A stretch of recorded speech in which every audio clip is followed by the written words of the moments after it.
Hello, you are watching and listening to Sarah Archer and episode 318 of the Speaking Club podcast.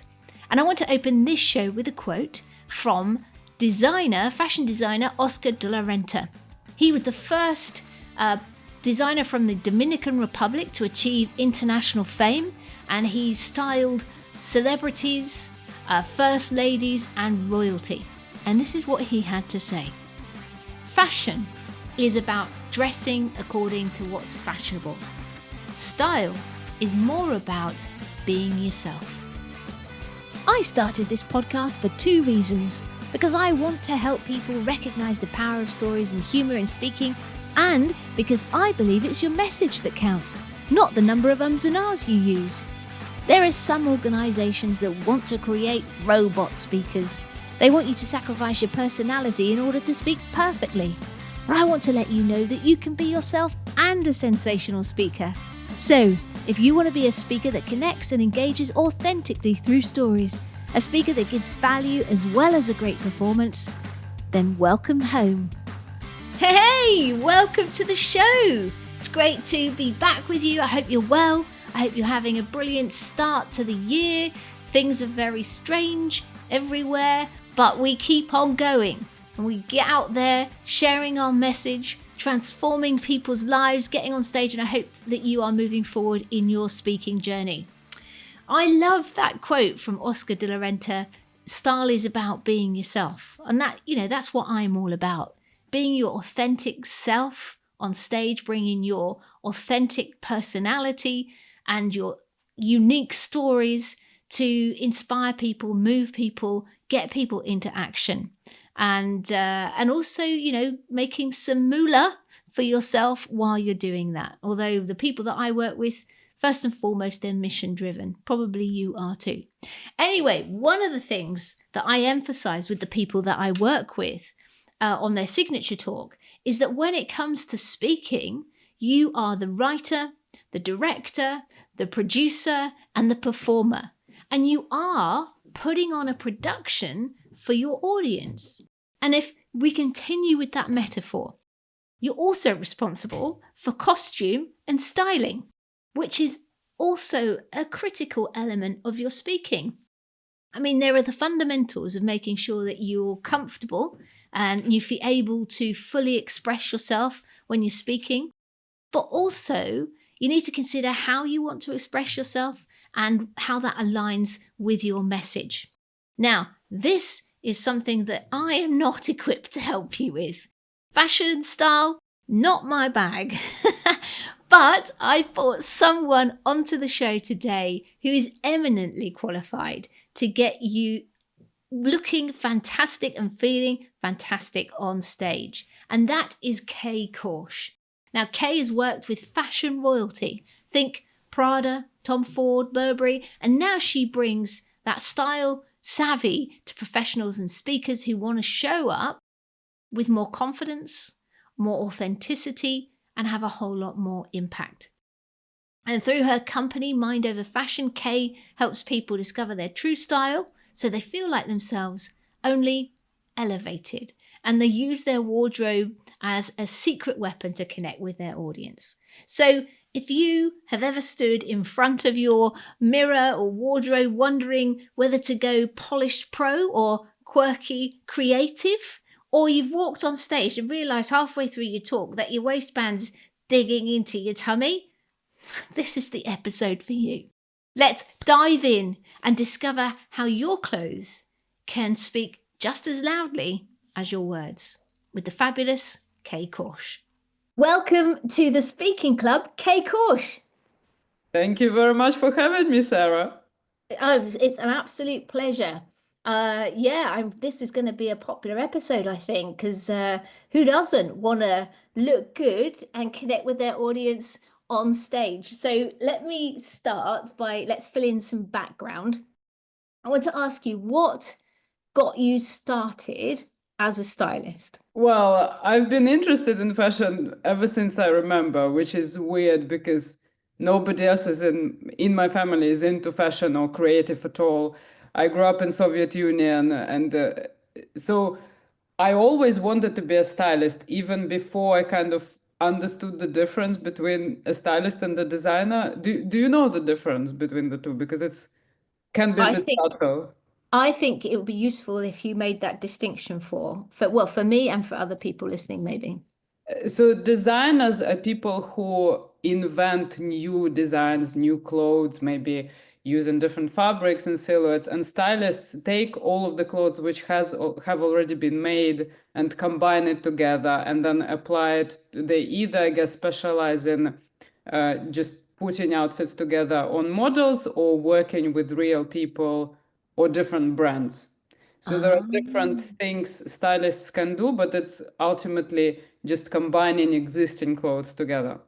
cool. So I always knew that I wanted to be a stylist, not a designer.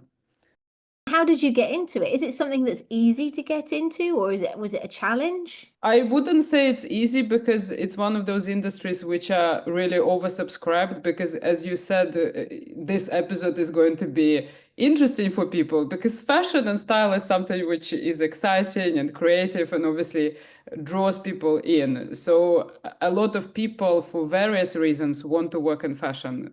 And so, there is high demand for people to work in fashion, but I guess not as much space. And I guess I always was quite clear. I always loved all the things which I've been doing, but it has been developing throughout my career. And for Mhm. the biggest chunk of that career, I worked with celebrities and luxury brands a lot in magazines, dressing celebrities, and then when COVID started, I decided to pivot and started working with speakers. And I kind of first dipped my toes into it, trying to gauge how I'm gonna like it or not. And I uh, I guess I was one of the things was that I was a bit worried if it's going to be as creative as working with celebrities, and I always loved the adrenaline of working with celebrities and on shoots and all of that excitement. And I wasn't sure if I will find as much creativity in what I do now. But actually, there are a few bits to the way my business is structured now, which are more creative than what it used to be. So that's quite interesting. I absolutely love it and yeah, really enjoy doing this now. And is it as glamorous as we might perceive it to be when you're working with the magazines and the celebrities and the luxury brands? Is it glamorous or is it a slog? Uh, I would say yes and no. It's definitely glamorous because you get to go to all the parties and fashion shows and meet all of these exciting people who then when you talk to other people about that they're like, "Oh, wow, you know so and so, you worked with so and so." But obviously there is like the other side of things which I guess you do more when you're just starting out. So when I was starting out and was more assisting, I would drag the suitcases around with clothes, and and then you do less of that, and then you don't do that because you have assistants who do that for you. But there is also this thing about this expensive shoe is lost, or this necklace is lost, what a disaster, and stuff like this, which or things like I just things maybe you might not agree as a person and as the way you see things. So for example, I also used to work on commercial projects, and there was one project where um, we we had everything pre-agreed, pre-confirmed with the brand. It was with the company who the shoot was for, and it was in a different country, and everything was kind of taken from the UK to the location. And then when on the day of the shoot, we were kind of going through everything, and then the person, the representative of the company, wasn't sure about the shoes, even though they were pre-confirmed. So Oh we had no. to send somebody to drive like 100 miles to get a different pair of shoes, which was probably about, I don't know, 400 euros for a pair of shoes. And they weren't very different. Yeah. And when you when you are in a situation like this, you think, is it really worth it? So, Yeah. there were situations like this, which I wouldn't call glamorous. I would call that it's a bit unnecessary. Yeah, absolutely. And now it'd be remiss of me to not ask who, and I guess fame is subjective anyway, but who would you say is the most famous person that you've styled? One of the most favorite and famous is probably Elizabeth Debicki, who was in The Crown as Diana, and she's just amazing. And yeah, it was exciting and interesting. But I've been quite lucky, I would say. I think that I mentioned her because that's kind of maybe my personal preference, but everybody really who I worked with, I've been very lucky. They've all been lovely and fun to work with. So yeah, Excellent. it was fantastic. Brilliant. And I guess so we established you've worked with actors and you've worked with celebrities. How does styling for speakers differ from working with those people in the entertainment industry? I think I chose working with speakers exactly for the reason of them being most similar, because they're also exposed to people and to cameras, and that you need to get the look as close to perfect as possible, Mhm. because they're just scrutinized and you can see on video the, oh, I thought it looked perfect, but actually it doesn't. So all of those things are the same. There is a lot of similarity. Obviously, I think celebrities, because they're used to being recognized, they have a bit, and I think what I found interesting working with being in the environment in the room with the celebrities, that they would quite often what's the word, kind of try to change the subject and bring attention onto you rather than attention onto them, because they're probably so used to people asking them questions, they want to avoid that. And I remember this with Ben Whishaw. He's really, really lovely to work with. And it was so interesting how he immediately, as soon as I kind of started speaking to him, he diverted this attention onto me and started asking me about Ukraine and, like everything. And I think I can understand why. Mm. So with speakers, I think they're probably more chill about this. They don't. It's not. They're not in the place where everybody is kind of trying to get Yeah. them and find out about them. But Speakers want you to ask questions about them. yeah, Probably. that is true. But Excellent. they're all really interesting people. Yeah, yeah. No, absolutely, Yeah. absolutely. Cool. Okay, so I guess one of the other things may be that when I don't know if this is correct, but it's a perception that I have, is that actors and celebrities are often playing a part for the photo shoot potentially, and also presenting an image for the brand, whereas speakers are wanting to bring their authentic selves and personality to the stage. And I wondered if you could share how you think speakers can get the balance right between, bringing their authentic self and personality to the stage while still meeting the expectations of the event and the audience, because there's sometimes may feel a bit of incongruence there, or, a pull to be something other than yourself. I always go through the same process with everybody who I work with. And that process always starts with what the person is comfortable with, Mm-hmm. and where they would feel most authentic. And that comfort represents itself in both physical and emotional state. Mm-hmm.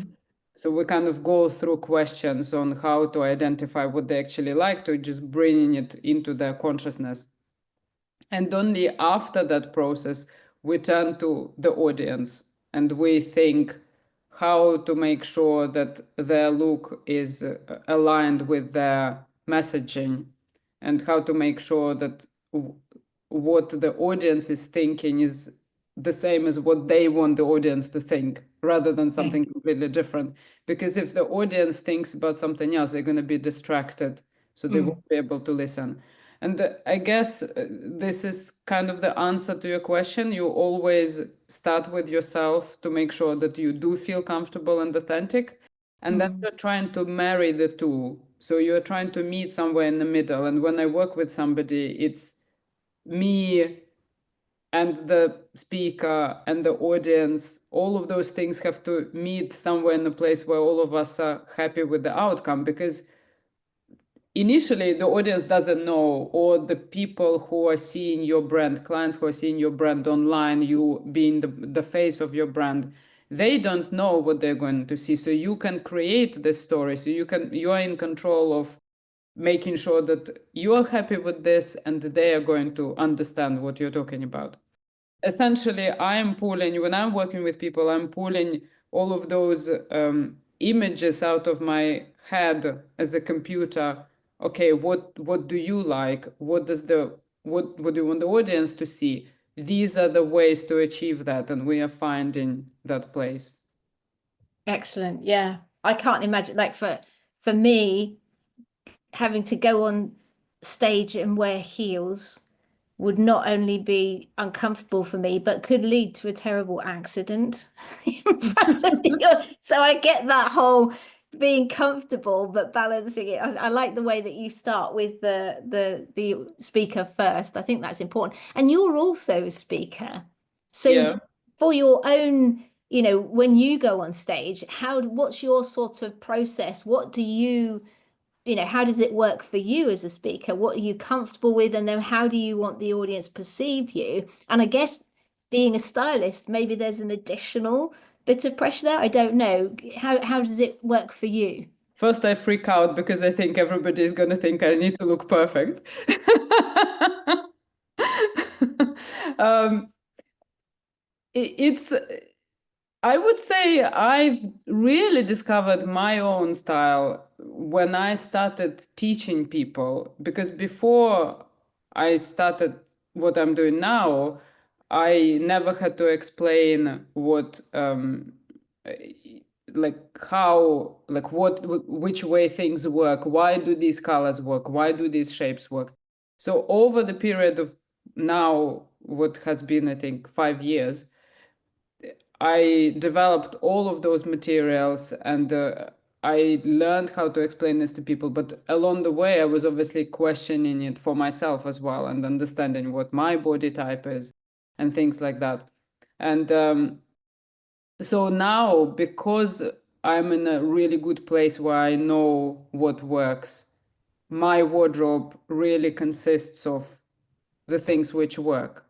And with being on stage, I guess one of the main things is to, like, the immediate things, like, are your trousers too creased? Which, Yeah. like, I sometimes I'm like, oh, it's really annoying because these trousers are cut for flats. So I sometimes wear flats and sometimes block heels, not too high. But the length of the trouser needs to be the right length. So I need to have enough types of trousers which both don't crease and work with the specific length of the shoe. And then obviously, if I remember speaking in that place, in that outfit, or I have the recording of that talk, maybe, and if I am planning to record it, I need to wear something else. And then for that audience, so all of those questions. So essentially, the questions which I would be solving for other people, I have to solve for myself. It's sounding quite complex, isn't it now? That's quite Yeah, it is complex. Yes. So, what are some of I mean, you've alluded to a few there in terms of trouser length and marrying that with the right type of heel, but what are some of the big mistakes that you see speakers making in their stage outfits? Well, this is the easiest to avoid, And a big mistake, basically, if the clothes don't fit you properly, you might come across as sloppy. If you come across as sloppy, it will undermine your credibility. And this is something which is so easily avoided. So every time somebody buys something, trousers or a jacket, they need to check for the length of the sleeve and the length of the trousers or the length of the dress. I guess that depends on your height. If you're wearing a dress, sometimes it might be a bit too long. So just to make sure that it doesn't look overwhelming and things like that, that the waist is in the right place. And all of these things are very easily avoided. So I always recommend for people to have a seamstress or a tailor which they can trust. Okay. And then once they buy something, check for themselves. It's pretty easy to learn. This is one of the things I teach in my program as well, how to understand what the length of the item needs to be. And then if that's not correct, also not to disregard it, because if everything else about the item which you are buying is correct, kind of learning how to assess it and understand, is this actually really good and the only thing which needs to happen is the length, then I would always encourage to still go for that item. If it's great on the hips, great on the waist, you just need to adjust the length, you take it to the tailor or a seamstress afterwards and adjust it. And the same with the jacket, for example, something like the shoulders are difficult to adjust. So if it's a structured jacket and the shoulders seem too wide or too narrow, then it's not right. Maybe you need to try a different size. But then if it needs to be adjusted on the chest or the sleeve, that's a much easier alteration. Ah. Based on certain things, if you know about it, it then becomes much easier to shop and also making sure that it looks good on stage. Cool. So that's the first one. Make sure the clothes fit. What other ones have you seen? The big faux pas. Well, in terms of practicalities, another thing which is kind of in the same realm as what I was just talking about, if something gets undone, for example, you've got a blouse which has a ribbon on it and the ribbon gets undone, people then look at that. Or Yeah. maybe not even consciously, maybe they don't realize what is wrong, but it kind of distracts them. Or there was a case which somebody told me about, of a speaker who had a prop in his pocket, and then the prop came out of the pocket, but with the prop, the lining came out as well. And then everybody was looking at the lining instead of listening to him. So things like that. So I always encourage people to practice in a full length mirror or recording themselves full length with the whole talk as they, how do they move on stage? How do they move with their hands to make sure that the outfit works? That's really useful. And I think that that tip about, if it's something that's easily altered, then go for it. Because I don't think we use tailors enough, or you don't think to, you kind of, well, it doesn't fit, so I'll just put it away. But that's a really, really useful tip. And I guess the next question sort of leads on from that, in terms of you mentioned sort of structured jackets and things like that. What advice do you have for speakers who are unsure about how to begin developing their signature style? It's actually the same system as what I described. So first they answer those questions. Am I somebody who is moving around on stage and is expressive? In which case, do I need maybe something looser or something with a stretch? Do I have sensitive skin, so therefore I need to wear natural fibers? Or do I hate ironing things and I travel a lot, so I need to buy fabrics which don't crease as much? So first you can, and then also on emotional side of things, I guess some people are fine. Like, how do you find the balance of kind of exposing more skin, less skin? That depends. Obviously, it depends on the personality, but also on where you speak, right? Like which country you speak in, what audience you speak to. And I wouldn't say, oh, you shouldn't wear miniskirts, or I wouldn't say you have to completely cover yourself, because I worked with very different people, and sometimes I can give my feedback, but they are very determined to do it. Like this is how they feel comfortable, and it's always about Mm. finding that balance, right? Mm. So you first think about that, and also I guess another thing which I normally talk about when it comes to emotional comfort is, I think, because as speakers we are constantly told that we need to be memorable, we need to stand out, but for some people they don't like clothes very much, or they don't like standing out very much in terms of the way they look, and they always say it's okay, you don't have to wear bright clothes necessarily, or you can choose what you're comfortable with, because there are different ways of how you can stand out. For example, to take Steve Jobs, who was always wearing the same thing, people would remember him for that, but he made it super easy for himself. He probably had a row of 20 Yeah. turtlenecks and 20 pairs of jeans which were exactly identical, right? And it's great. He's a fantastic example of somebody who did that. So I feel like when I tell people that, they almost feel relieved if they can recognize themselves in that. And then that helps you to move forward and then think about the audience, and then what is the train of thought your audience has when they see you. Mm. So you write down the keywords. Are you, which subject do you talk about? Are you a futurist? Do you talk about AI? If you talk about AI, you definitely need to make sure that you look up to date, because if you look out of date, people might feel, again, either consciously or subconsciously, that your ideas are out of date. How can you be sure about talking about AI and future technologies if you look like you're from the past, essentially? Does that answer your question? Yeah, it's a great answer. There's some stuff there again that I hadn't even considered that are really, really useful for people to be thinking about and being aware of.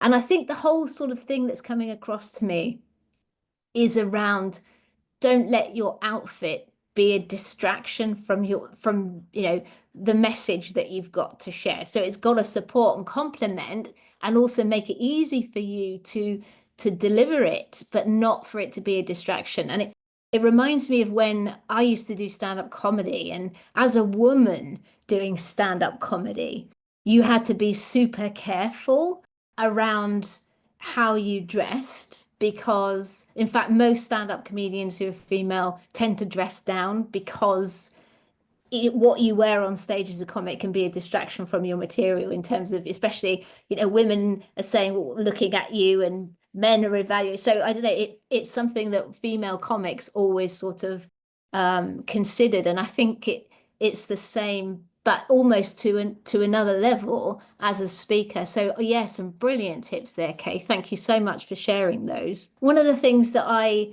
saw in terms of, I think it might have been testimonial, or on your site, you talk about helping clients move from feeling like someone else to finding their unique style. And I wondered if you could share a story or a real life example of where that's happened, a good example of that.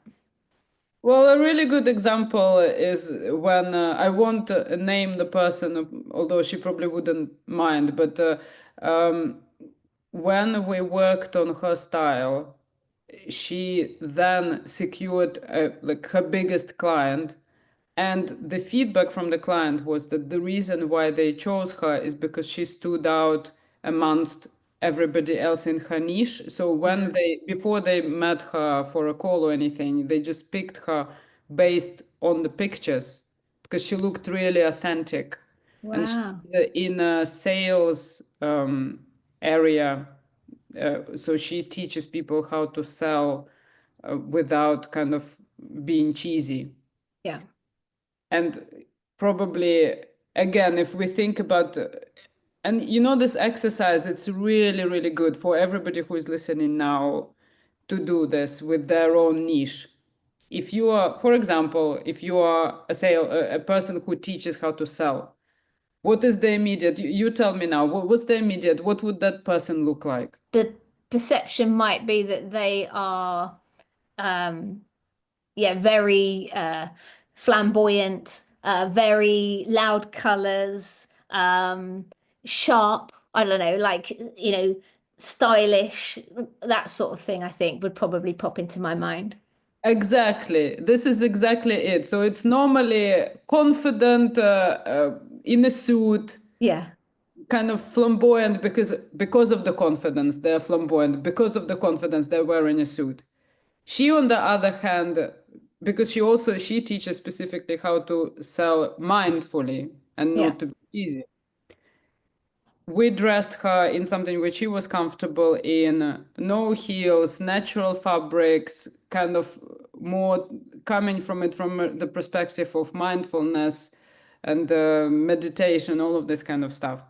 So she looked very different to all of the other people in that niche. oh, She immediately stood out and she secured that gig. wow, that's great. I mean, when I hear stories like this, it's incredible for me to hear them because it's always, the perception of style is kind of quite surface, right? That it's not Yeah. really that deep. It can't deeply change things. But with the stories which my clients share with me, it appears that it's actually not. It's very, yeah, it's very deep.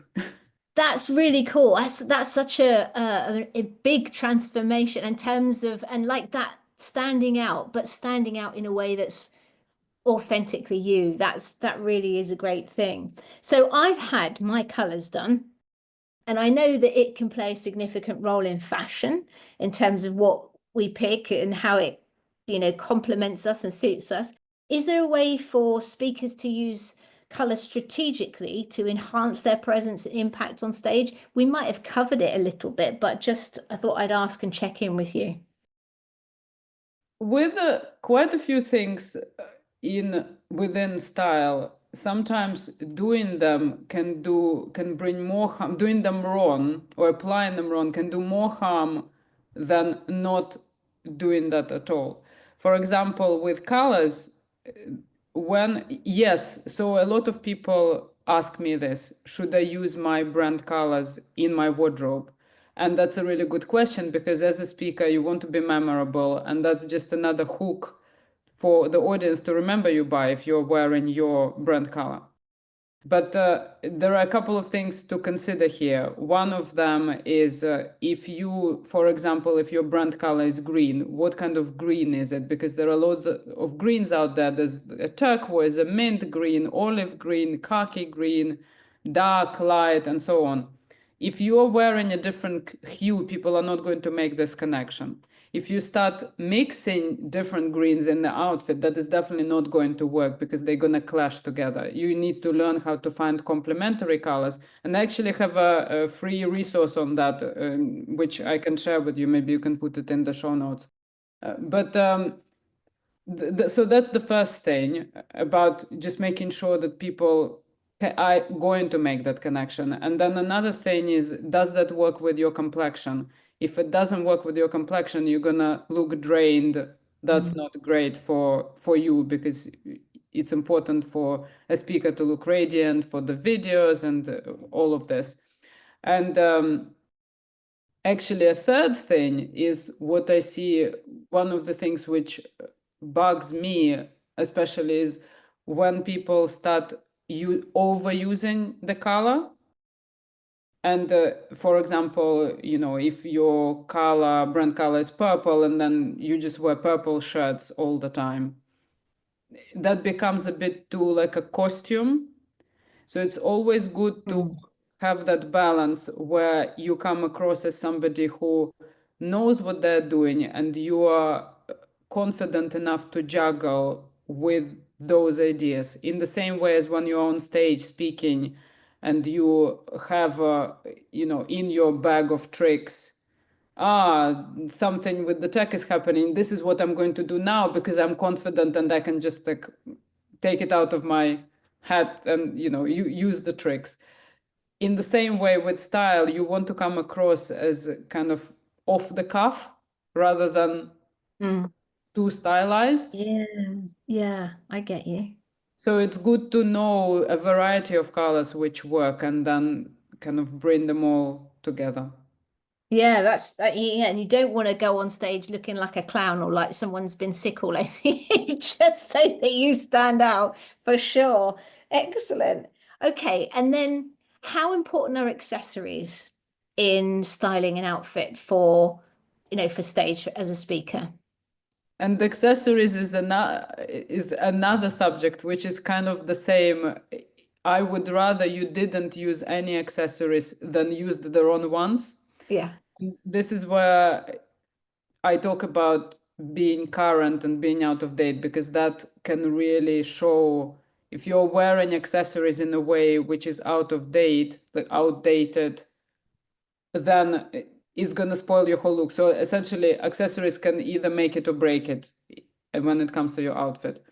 And there are certain rules in terms of jewelry, what kind of jewelry is current, what isn't, and what works, what doesn't. Oh my goodness. I'm getting more nervous I about was this scaring whole you by thing. the minute. Like, oh, and I'm thinking in my head, what kept going through my head is like timeless pieces. Is there such a thing that we can have timeless pieces? Because now I'm like, oh my goodness, I think I might have to chuck out half. Not that I like wear loads of accessories, but I don't want people going, oh, she's so like 1970s or whatever. Well, I cover it a lot in my free content about the jewelry. I definitely did a few posts on that. So and that the same applies the same thing to footwear. So footwear, I would say footwear, jewelry, hairstyle, makeup. These are the additions to your actual clothes is what is gonna either make it more stylish or less stylish, I guess. Oh my goodness, now we're getting into hairstyles that I just got my hair all cut. And Okay. I've been telling people that that when I FaceTime my mother, she just went, "Oh no," like that. So Oh who God! knows? I could have finished my speaking career, but anyway, there we go. So, No, but I don't. I don't think it's. I mean, I should be the one saying how important it is, but I don't think it's gonna finish. The cast isn't gonna finish a career. Oh dear. I tell you what, we'll definitely put links to your freebies in the show notes so people can check out the stuff in more detail because it does sound certainly more complicated than I considered, as I said. But and there's a lot too. They do say clothes, the expression "clothes maketh the man" is an old expression, but I think it has a lot of impact, and I think people are scared, and also we tend to live in the past. Maybe women, I don't know, maybe men equally as much as women, either we Equally, I would hang say. on to something we thought looked good once that doesn't look good anymore, and all of that sort of stuff, which leads me to my next question, which is around decluttering your wardrobe. Um, I know that you have a view on this, but I wanted to ask, how can simplifying your wardrobe impact a speaker's confidence and decision making? For everybody, I would say making sure that in your wardrobe you only have stuff which you wear currently and it's organized. It immediately frees up the space in your brain. Hmm. And who doesn't need more space in their brain? I mean, everybody does, right? That's what we're after. So it's really really helpful, and it feels like an overwhelming task, and probably the majority of people don't keep their wardrobes in shape. And the things I kind of recommend, first of all, is um, just pulling out between 1 and 3 things and kind of putting them on and just assessing if they work or not. And you can just do one thing a day. So something where it's not a massive task on your to-do list, but just more of an ongoing thing. That's how I do it. I wouldn't say like my wardrobe is not perfectly organized, but there is some there's definitely order to it, and I don't have much space, and that's another thing. So I live in a 3-bed terraced house. It's not very big, so my wardrobe is actually quite small, and definitely making sure that, if somebody goes in kind of just thinking immediately, okay, is there anything which I actually haven't worn for ages? Why have I not worn it? Is there a specific reason? Does it need to be altered, or is it just not gonna work? And sometimes it's really frustrating because sometimes we would buy, especially if you don't know a lot about what works, what doesn't. We would buy something and we would never wear it. It still has the tags on, and we're like, I can't get rid of it. It still has the tag on. But then it just sits there for years and years and you never wear it. So, kind of going over that feeling of I can't get rid of it because I've never even worn it and it's been bought fairly recently, to just go, okay, you know what, I'm going to cut my losses. Maybe I can Mm. sell it or donate it. But just moving on and making sure that the stuff in there is actually the stuff which works and of which brings you joy, as I Yeah, say. sparks joy. The two words that are coming into my mind as you're talking are precision and intention.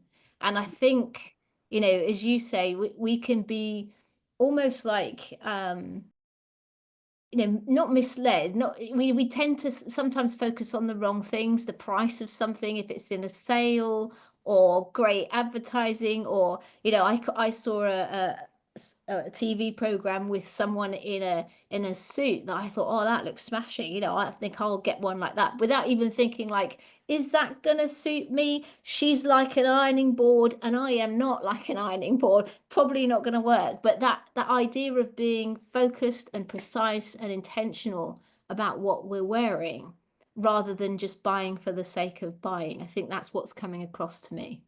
Yes, and I always encourage people, as one of the exercises about finding your unique style is to look for inspiration of people. So, for women, it would be look for somebody of a similar shape Mm, whose style you like. It doesn't have mm, to necessarily be a speaker, but a person whose style you like, and then you try to dissect, okay, what do they actually wear? What's the formula?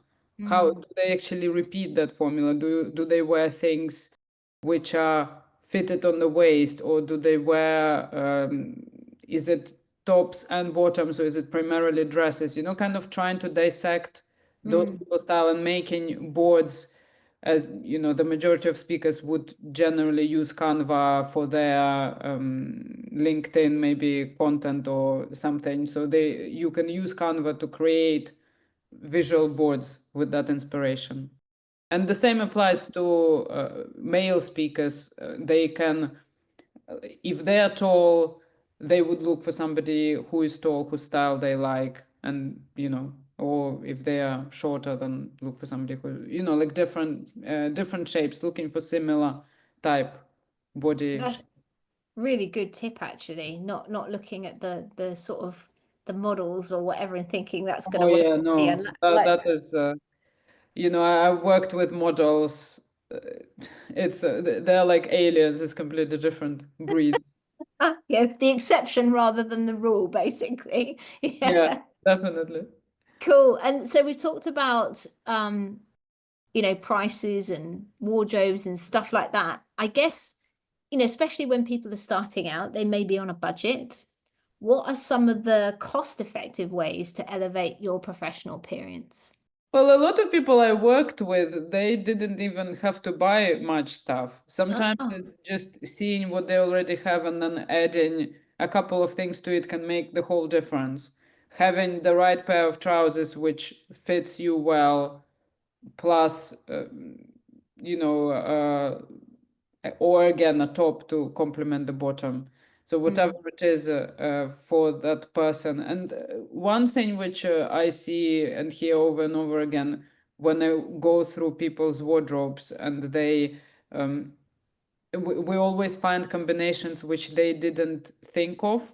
So with their existing clothes, but we just come up with new combinations, or maybe just changing a little bit. For example, I was doing a wardrobe edit with a new client a few days ago, and she had this amazing dress which already had the belt kind of with the dress. The belt came Yeah. with the dress, but it was just a bit too flimsy. So we used a different belt, which she already owned, but a more substantial, thicker leather belt.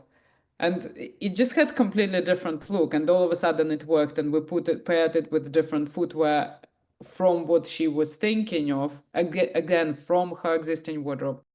It always makes people so happy, because they think, I would never be able to come up with this myself, and and it just looks completely different. So you can do this exercise by yourself. Basically, you need to, well, either with taking pictures by yourself with maybe a tripod. I would encourage you not to hold your phone, because you need to see how things hang on you when your arms are down. So either putting the camera on in a way where you can take pictures, or putting it on a tripod and then taking pictures of the outfits which you've got, and trying to come up with things which you haven't tried before, just combining it with different things. For example, taking one pair of trousers and then putting all of your tops with those trousers, and then different top with different trousers, so just kind of trying to brainstorm different ideas. And then once you have all these pictures, look at them either on the screen or print them out, and try to gauge, why does this look worse than this? What's the neckline here? What's the shoulder line here? What are the sleeves like? Is it tucked in? Is it out? All of those things. And again, actually also trying things tucked in or out, that can also, how do you wear those specific things? Great stuff. Great stuff. Cool. And then I think the final question before we head into the standard questions is this one. I think you mentioned close to the start of the conversation about creased trousers. And I wondered, for speakers that are traveling quite a bit, what tips have you got for maintaining that polished look on the road? So either buying the fabrics which don't crease, or crease less, and there are loads of them now. Some brands would call it travel tailoring. Yeah, different names of the fabrics, but it would normally be synthetic mix rather than natural fibers. Obviously, if it's linen, it's gonna crease. And uh, by the way, that's not to say that you can't wear linen. Actually, linen can be different. For example, with the with the woman speaker who I was talking about in the example, a lot of the stuff which we got for her was linen, but it was heavier linen, so it didn't actually crease as much. And then the second thing what I use and I take with me always when I travel is a handheld steamer. So having, rather than using an ironing board, it can be faster and easier.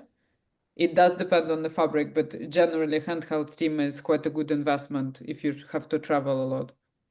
Excellent. That's really helpful. Well, look, thank you so much for everything you shared so far. And we're going to come back and talk about where people can find you and how they can work with you in a little bit. But I have some questions first. And the first question is this one. What's the best thing that speaking has done for you? Exposure, definitely. Yeah, just exposing myself, growing my audience. That's Brilliant. yeah. Excellent. And do you enjoy speaking yourself? Well, that is the second part of it, and we probably don't have much time for this. But I, just so you understand, I was somebody who was so terrified of speaking. As in, if you put a phone camera at me, I would freeze and not be able to speak at all. And going from that, I first started speaking virtually and running masterclasses and workshops. And then I started speaking in real life, which actually was very recent. maybe, I don't know, maybe a bit over a year ago. Oh. And I have discovered that I love it.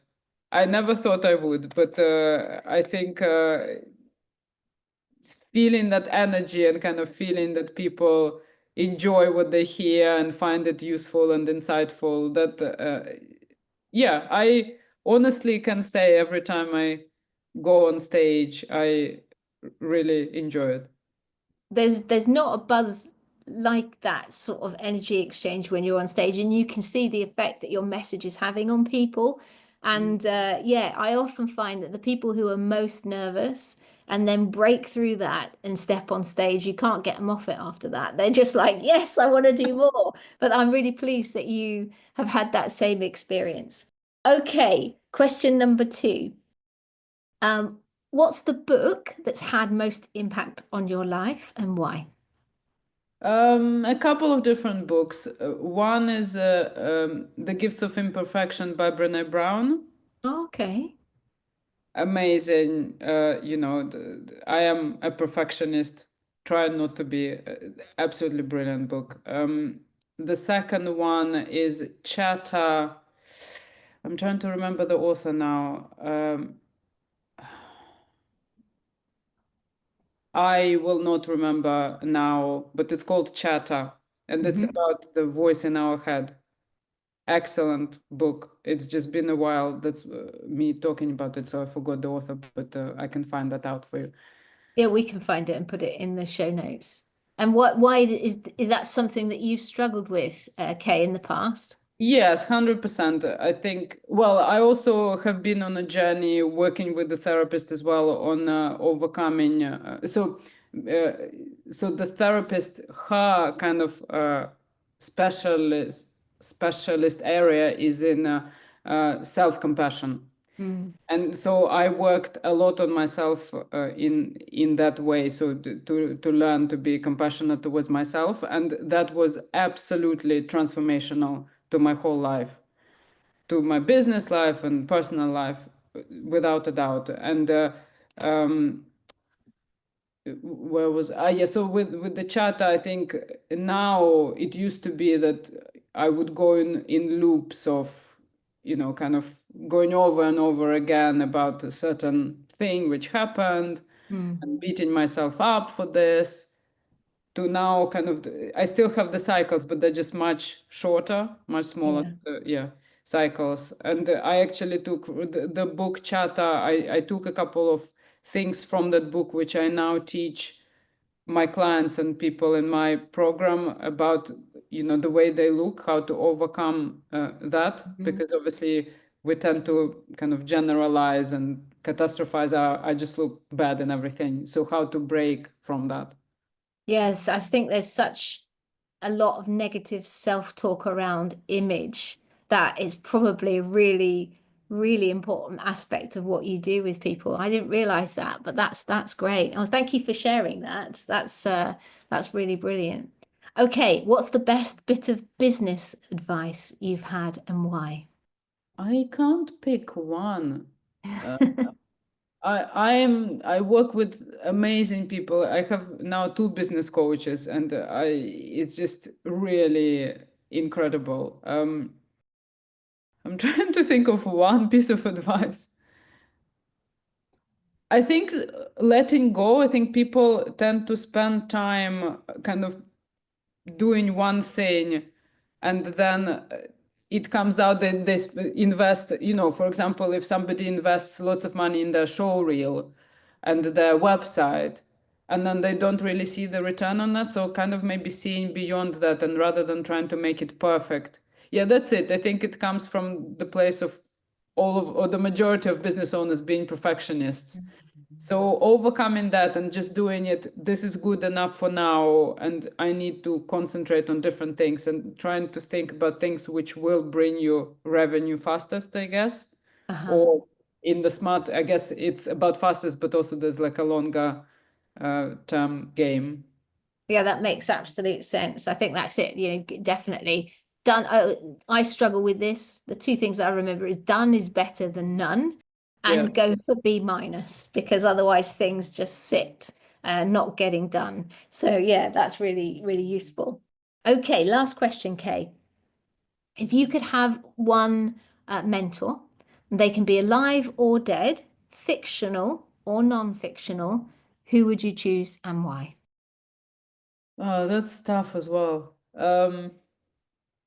There are people obviously who I would say probably it would be a business mentor rather than, I mean, in terms of like life mentor, Brené Brown definitely comes to mind. Mm. But in terms of business mentor, I did spend quite a bit of time in the community of Stu McLaren. Oh Uh, yeah, you've yeah. heard of him, and I think he's fantastic. It's just that his business is now so big that I would have to, to be a VIP and to be closer to him. It just wasn't something which I decided to do. Uh, I I would probably benefit, although saying that people who I do work with give me value, incredible value every single time. And I will actually name them. One is called Josh Peck, Hmm. and another one is Simona Vincenze. And Cool. both of them are I just absolutely love them. And they just, you know, incredible addition. And I owe my success to them for sure. Brilliant. I think you're underselling yourself a little bit there, but that's really good. Well, listen, Kate, once again, thank you so much for being um, open and also vulnerable and sharing about you, as well as all of the brilliant tips that you shared around styling yourself for success on stage. Where can people find out more about you? Where's the best place to go? I would say the best place is to connect with me on LinkedIn, which would be if you put in K Korsh, Kay is my first name, second name is Korsh, into LinkedIn and connect with me and just drop me a DM and say that you heard me on Sarah's podcast. I would love to have a conversation. Cool. Excellent. And then also that we'll put some links in the show notes to some of the free resources that you mentioned as well. I think one of them was The around color, accessories. Yeah, and the yeah, color. one is the color quiz. I have another one which is 10 things, like 10 kind of most common questions speakers ask, and Cool. kind of the overview of uh, how to make your look better. Brilliant. Well, that's amazing. We'll put that in. If there's one thing that you would like to leave people with, Kay, to end this conversation, what would that be? Uh, in danger of being too profound, uh, be kind to yourself. Let's go with that. I love that. I love that. And I think this is such an important message for this area for people. So yeah, that's brilliant. Thank you again, Kay. It's been lovely speaking to you and getting to know you a bit better. I look forward to meeting you in person sometime this year. I'm sure it'll happen. And yeah, you look after yourself. Thank you, and likewise, thank you so much for having me. You're welcome. Oh my goodness, I learned a ton from that interview. And the funniest thing was that shortly after doing the interview, because I do the intros and outros at a separate time, I saw a post from Kay on LinkedIn about the best thing to wear when you are online doing a virtual presentation. And she said, don't wear V-necks. And what am I wearing in that interview? A V-neck. Anyway, as I said, I'm not qualified to help you with this stuff, but Kay is. As I say, I got loads of tips there. I don't know what I didn't think so much about the alteration stuff. Like find something that fits you well and get it altered so that it works in every aspect of the tailoring. So I never thought about that. And there's the colours stuff. So much to sort of think about and integrate into my own approach to styling on stage, and I hope that you got a ton from it too. And if you did get some inspiration, some aha moments, then do go and say hello to Kay over on LinkedIn. Check out her styling guides and resources, which we'll put in the show notes. And yeah, hopefully it'll help you feel more confident and kick ass when you next step on stage to speak. So I want to say thank you so much for watching and listening again to the show. It's great to have you give me your time. I know there's so much choice out there, so it really does mean a lot. And if you're a regular watcher or listener and you haven't yet subscribed, then do that, just to subscribe to the YouTube channel. And if you fancy leaving a comment or a quote about what did resonate with you in this episode on the YouTube comments, then go ahead. That would be amazing. And then if you're listening to the show on a podcast, then do leave a rating or review. And you can do that over at ratethispodcast.com/TSC. And an honest rating or review would be fantastic. And also you can do that on the podcast app or place that you're listening to it, whether it's Spotify, Amazon, whatever. But thank you so much again for joining me. Hope you got stuff from this episode, and I will catch you next time. But in the meantime, you know what I'm gonna say. Don't forget to go out, grab your life by the nuts, and get cracking. Bye-bye. It's a nightmare. You're an expert with so much to say, but now that you've been booked to speak, you're struggling to know exactly what to talk about. You want a talk that engages the audience and wins you new clients without you losing your personality or anyone feeling pitched to. But what happens when you sit down to create that talk is that you end up staring at a blank page for ages, or worse, surrounded by hundreds of sticky notes with content that you could include. With so much material, you just don't know where to start or finish. Don't worry, because many experts like you face exactly the same challenge, and that's why I created the Blank Page to Stage Guide. In just 50 minutes, this breakthrough resource is going to help you identify the big idea of your message, make it relatable for the audience that you're speaking to, and convey it all in a way that gets the audience inspired and on board with your idea. And it works even if you have tons of material or your subject feels less than exciting. If you want to cut through swathes of content and get a talk that you're excited to share, your audience loves, and wins you new clients, then grab your Blank Page to Stage Guide from saraharcher.co.uk/new-guide-TSC. Oh, I forgot to say, it's completely free. Enjoy!